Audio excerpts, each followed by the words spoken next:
আপার প্রাইমারির social studies, যেখানে ইতিহাস, ভূগোল, রাষ্ট্রবিজ্ঞান যে সাবজেক্টগুলো রয়েছে তার মধ্যে প্রায় 60% কোশ্চেন কিন্তু ইতিহাস থেকেই আসবে। সেই ইতিহাসেরই একটা অধ্যায় আমি আজকে নিয়েছি, সেটা হচ্ছে বিভিন্ন গভর্নর জেনারেল। তো ভিডিওটা সম্পূর্ণ দেখতে থাকো, আশা করি বিভিন্ন গভর্নর জেনারেল সম্পর্কে তোমাদের ধারণা জন্মে যাবে। প্রথম দেখো, ওয়ারেন হেস্টিং দিয়েছি 1772 থেকে 1785।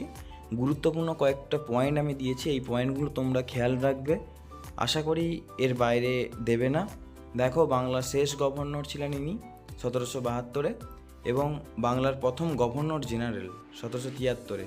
তিনি প্রশাসনের দ্বৈত শাসন ব্যবস্থা বন্ধ করে দেন। ইনার সময়কালে কলকাতা ভারতের প্রথম সুপ্রিম কোর্ট তৈরি হয়। 1784 সালে উইলিয়াম জোনসের সহযোগিতায় তিনি এশিয়াটিক সোসাইটি অফ বেঙ্গল গঠন করেন। তিনি দেওয়ানি এবং ফৌজদারি আদালত গঠন করেন। আর তার সময়কালে ইঙ্গ মারাঠা যুদ্ধের সমাপ্তি ঘটে 1780 থেকে 1784 খ্রিস্টাব্দে মাঙ্গালোরের চুক্তির মাধ্যমে। এনার বিরুদ্ধে ব্রিটেনের অভিশংসনের প্রক্রিয়া শুরু হয়। এরপরে লর্ড কর্নওয়ালিস 1786 থেকে 1793 খ্রিস্টাব্দ পর্যন্ত। গুরুত্বপূর্ণ পয়েন্টগুলো দেখে নাও।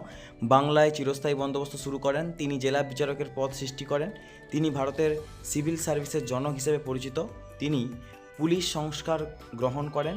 তৃতীয় ইঙ্গ মহীশূর যুদ্ধের সমাপ্তি ঘটান শ্রীরঙ্গপত্তনমের সন্ধির মাধ্যমে। এরপর দেখো, তিনি স্যার জন শোর 1793 থেকে 1798 খ্রিস্টাব্দ পর্যন্ত। গুরুত্বপূর্ণ পয়েন্টগুলো হলো 1793 সালে ফার্স্ট চার্টার অ্যাক্ট প্রবর্তন করেন তিনি। ইনার সময়কালে হায়দ্রাবাদের নিজাম ও মারাঠার মধ্যে করদার যুদ্ধ অনুষ্ঠিত হয়। লর্ড ওয়েলেসলি 1798 থেকে 1805। গুরুত্বপূর্ণ পয়েন্ট, ভারতের অধীনতামূলক মিত্রতা নীতি চালু করেন তিনি। তিনি ইঙ্গ মহীশূর যুদ্ধে 1799 ব্রিটিশ গভর্নর জেনারেল ছিলেন। স্যার জর্জ বার্লো 1805 থেকে 1807। 1806 সালে ভেলোর বিদ্রোহ ঘটে। এনার সময়কালে দ্বিতীয় ইঙ্গ মারাঠা যুদ্ধের সমাপ্তি ঘটে। এরপর প্রথম লর্ড মিন্টো 1807 থেকে 1813। 1809 সালে রঞ্জিত সিংয়ের সাথে অমৃতসরের সন্ধিটি স্বাক্ষরিত হয়। 1813 সালে চার্লির অ্যাক্ট পাস হয়। লর্ড হেস্টিং 1813 থেকে 1823। গুরুত্বপূর্ণ পয়েন্টগুলো হলো, তিনি হস্তক্ষেপ ও যুদ্ধের নীতি গ্রহণ করেছিলেন।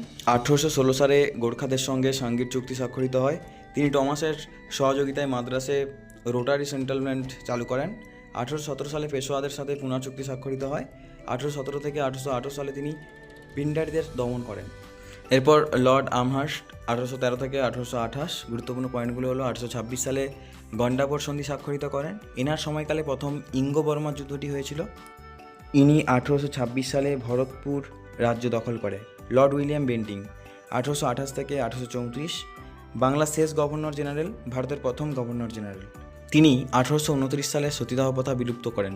1830 সালে গুন্ডাদের নির্মূল করেন। 1833 সালে চার্টার অ্যাক্ট পাস করে। 1835 সালে কলকাতায় প্রথম মেডিকেল কলেজ গড়ে তোলেন। 1831 সালে রঞ্জিত সিংয়ের সাথে বন্ধুত্বের চুক্তি স্বাক্ষরিত করেন। 1834 সালে কুর্ক দখল করেন। 1831 সালে কেন্দ্রীয় কাছাড় দখল করে নেন। শেয়ার চার্লস মেটক্যাফ 1834 থেকে 1836 বিখ্যাত প্রেস আইন পাশ করেন এবং ভার্নাকুলার প্রেস এর সমস্ত বিধিনিষেধ বাতিল করেন। লর্ড অকল্যান্ড 1836 থেকে 1842। এনার সময় প্রথম ইঙ্গ আফগান যুদ্ধটি হয়। এনার সময়ে 1839 সালে রঞ্জিত সিংয়ের মৃত্যু ঘটে। লর্ড এলেন বারো 1842 থেকে 1844। ইনার সময় প্রথম আফগান যুদ্ধের সমাপ্তি ঘটে 1842 সালে। তিনি 1843 সালে দাস প্রথা বিলুপ্ত করেন। তিনি সিন্ধুর প্রথম গভর্নর হিসেবে নিযুক্ত হয়েছিলেন। লর্ড হার্ডিঞ্জ 1844 থেকে 1848। 1845 থেকে 1846 সালে প্রথম ইঙ্গ শিখের যুদ্ধটি হয়। এনার সময়ে 1846 সালে লাহোর সন্ধি স্বাক্ষরিত হয়। এরপর অত্যন্ত গুরুত্বপূর্ণ লর্ড ডালহৌসি 1848 থেকে 1856। তিনি 1848 থেকে 1839 সালে দ্বিতীয় ইঙ্গ শিখ যুদ্ধ এবং পাঞ্জাব দখল করে নেন।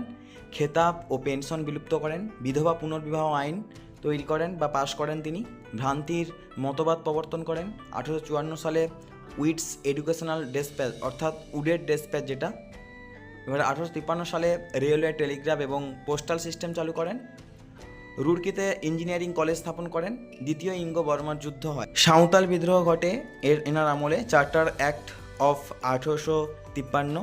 লর্ড ক্যানিং 1856 থেকে 1862। ভারতের শেষ গভর্নর জেনারেল, ভারতের প্রথম ভাইসরয়। 1857 সালে কলকাতা, বোম্বে ও মাদ্রাজে বিশ্ববিদ্যালয় স্থাপন করেন। তিনি ভ্রান্তির মতামত প্রত্যাহার করেন। 1861 সালে ইন্ডিয়ান কাউন্সিল অ্যাক্ট পাস করেন। ইনি 1859 সালে ইন্ডিয়ান পেনাল কোড পাস করেন। এরপর লর্ড মাউন্টব্যাটেন মার্চ 1947 থেকে আগস্ট 1947 থেকে 48 তোমরা বলতে পারো, ইনি ব্রিটিশ ভারতের শেষ ভাইসরয় ছিলেন। তিনি স্বাধীন ভারতের প্রথম গভর্নর জেনারেল ছিলেন। এরপর র্যাডক্লিফের অধীনে সীমানা কমিশন 3রা জুন পরিকল্পনা দ্বারা ভারত ভাগ করেন। 4 জুলাই 1947 সালে ব্রিটেনের সংসদে ভারতীয় স্বাধীনতা আইন পাশ হয়। এনার আমলে অক্টোবরে 1947 সালে কাশ্মীর ভারতের সাথে যুক্ত হয়। 1947 15ই আগস্ট ভারত স্বাধীন হয়। এরপর চক্রবর্তী রাজা গোপালাচারী 21 জুন 1948 থেকে 25 জানুয়ারি 1950। গুরুত্বপূর্ণ পয়েন্টগুলি হলো স্বাধীন ভারতের শেষ গভর্নর জেনারেল এবং প্রথম ভারতীয় গভর্নর জেনারেল।